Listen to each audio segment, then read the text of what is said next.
Pozdravljena.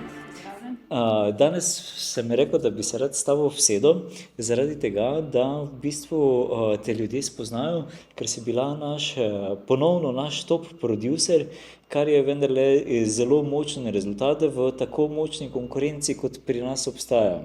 Tako da prvo še enkrat čestitke. Hvala lepa. Mi smo se prvič srečali in mislim, da bo zdaj nekje 2 leti nazaj, a ne? Drži? Ja, drži. Kaj je bilo takrat, Petra, če pomisliš v tvojem razmišljanju, kaj si dejansko pogrešala pri pretekli agenciji, ker vem, da si v bistvu bila v eni izmed vodilnih agencij v Sloveniji, a ne? Kaj je bilo tisto, kaj si v bistvu pogrešala, da si začela pa razmišljati o spremembi? Najbolj sem pogrešala timsko delo. Najbolj sem pogrešala nek steber, recimo agencija za mene le predstavlja nek steber, neko hrbtenico za agenta. Ja. Tako da tukaj recimo karkoli je, ali imaš težave, probleme, ali si navdušen, vedno lahko deliš z nekom, vedno nekoga pokličeš, ti nekdo svetuje, pove svoje izkušnje.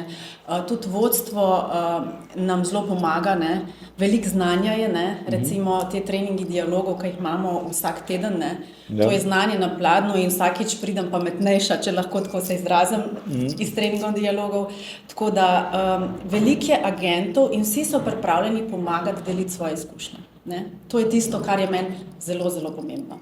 Sicer dostikrat slišimo od agentov, ja, pa sej znanje lahko tudi drugje dobimo, ali pa je važno je predvsem delati, kar se tudi sam, bom rekel, strinjam se, da edukacija brez implementacije je samo rekreacija. To je meni en tak simpatičen stavek, misel. Ampak, na primer, od tega znanja, ki ti je tukaj na pladnju ponujeno, je to koristno znanje, ki ga lahko dejansko implementiraš potem v svoj posel, da ti dejansko koristi? Točno zaradi tega sem postala uspešna, ker sem spremenila svoj mindset. In mindset sem spremenila ravno zaradi predavanj, zaradi Ignita, zaradi treningov dialogov, zaradi power hour, recimo, ponedeljek, sreda, petek imamo power hour, pa se malo nahajpamo, malo en drugega zmotiviramo, Meni se zdi to sodelovanje zelo, zelo pomembno. Tako da jaz gradim recimo predvsem na tem znanju. Upam, da čim bolj uspešno vse ponotranjim, se trudim, veliko pišem, veliko preberem. Tedenski recimo četrtkove sestanke si obvezno še enkrat pogledam posnetek, tako da, da mi ostane pač čim več v glavi. Če smo pri sestankih, večinoma so sestanki največja rak rana vseh podjetij, ker so večinoma zelo neproduktivni, nekoristni ali pa premalo koristni glede na čas, ki ga notri vložimo. Tako, predolgo trajajo.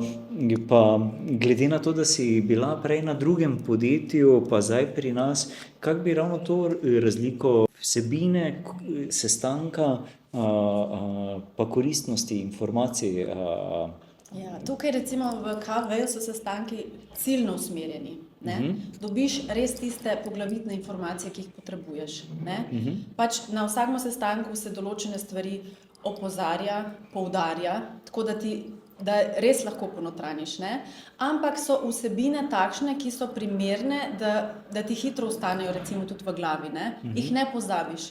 In stvar je v tem, da sestanek traja 1 uro in je strjena stvar, ne traja 3-4 ure, ker potem itak več nisi niti skoncentriran, niti ne veš več sploh, za kaj se gre, Tako da se mi zdi, da so sestanki res ciljno naravnani in res koristni. Tudi 3-4 ure ste imeli sestanke? Pa še več. Okej. Meni se včasih zdi, ko potegnemo 5 minut čez ali pa 10 minut čez, je že mi grozno, pa se vam opravičimo, ker smo vam vzeli več časa, kot je bilo planiranega.